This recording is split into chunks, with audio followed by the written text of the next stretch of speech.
ప్రజలకు సేవ చేసే ప్రభుత్వాలు బీజేపీ వాళ్ళు చేసే పద్ధతులను చూస్తూ ఉంటే ఏదైతే ఎడ్యుకేషన్ స్కూల్స్ కాలేజీలు ఎందుకు నడుపుతున్నాం?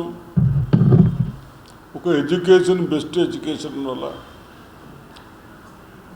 యావత్ ఇండియాలో ఒక నీట్ అనే ఎగ్జామ్ పెట్టి మెరిట్ వచ్చిన పిల్లలకు సీట్స్ ఇవ్వాలని పెట్టడం జరిగింది. దాంట్లో నీట్ ఎగ్జామ్లో పేపర్ లీకేజ్ అయితే పిల్లలు కోచింగ్ సెంటర్లకు పోయి కష్టపడి చదివి ఒక దుర్మార్గులు ఎవరో చేసిన పనికి లక్షలాది మంది సఫర్ అవుతున్నారు పిల్లలు. ఆ పేపర్ లీకేజ్ కానీ మొత్తం ఎగ్జామ్ క్యాన్సిల్ చేస్తారు. కానీ ఇది ప్రజాప్రభుత్వమా, బ్రిటిష్ వాళ్ళ లెక్క బీజేపీ ప్రభుత్వం అయిపోయింది. కాబట్టి ఏదన్నా అన్యాయం అయింది, విద్యార్థులకు అన్యాయం అవుతూ ఉంది. మీరే చెప్పారు సంవత్సరం 2 కోట్ల ఉద్యోగాలని. చదువుతూ ఉద్యోగాలు ఇస్తారు కదా, అంటే మీకు ఉద్యోగాలు ఇవ్వవలసి వస్తుందని చదివిస్తలేరా? ఉద్యోగాలు రేపు అడుగుతారని చదివిస్తలేరా? అట్లా ఇటువంటి చూసాం. మరి చాలాసార్లు కూడా చిన్న రైల్వేలో పోతుంటే యాక్సిడెంట్ అయితే కూడా ఆ రోజు నాయకులు, ఒక ప్రవర్తన ఉన్న వాళ్ళు, ప్రజలకు ప్రజాప్రతినిధులు అంటే ఏ విధంగా ఉండాలని నేర్పిన వాళ్ళు రిజగ్నేషన్ చేశారు మినిస్టర్స్. కేవలం ఒక ట్రైన్ యాక్సిడెంట్ కానీ ఇటువంటి చిన్న ఇన్సిడెంట్లను సెంట్రల్ మినిస్టర్ చాలామంది రిజైన్ చేశారు. మరి విద్యార్థులు ఏమంటున్నారు? లక్షల మంది బాధపడుతూ ఎవరైతే దీనికి బాధ్యులో కన్సల్ట్ మినిస్టర్ని తీసేయండి అని చెప్పడం జరిగింది. అతన్ని కేవలం ఒక మినిస్టర్ని తీసేయకుండా మనకు ప్రజలు ఇంత పెద్ద ఎత్తున ఓటింగ్ చేసి మన సమస్యలు పరిష్కరించుకోవాలని ఓటింగ్ చేసిన వాళ్ళు కనీసం అడిగితే కూడా నిర్లక్ష్యమే కాకుండా వాళ్ళని అరెస్ట్ చేసుడు, కొట్టుడు. మన దాంట్లో ఉన్నాయి. మనం కూడా బ్రిటిష్ వాళ్ళని పారదోలడానికి ఎన్నో సత్యాగ్రహాలు చేశాం, ధర్నాలు చేశాం, సాధించుకో. ఇదైతే కేవలము ఒక మినిస్టర్ తప్పుతోనే అయింది. ఆ మినిస్టర్ని రిజగ్నేషన్ చేపియని అడుగున్నారు. అంతకంటే ఇంకేం అడగలేదు. అతన్ని రిజగ్నేషన్ చేయించకుండా పిల్లలందరూ అదే అడిగారు. అదే అడిగారు. ఒక అపోజిషన్ లీడర్గా వాళ్ళ తాతలు, తండ్రులు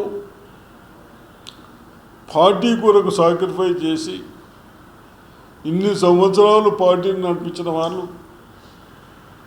కనీసం వాళ్లకు ఢిల్లీలో అంత పెద్ద వాళ్ళు ఉండటానికి కూడా అవసరం లేదు. వాళ్ళు అయినా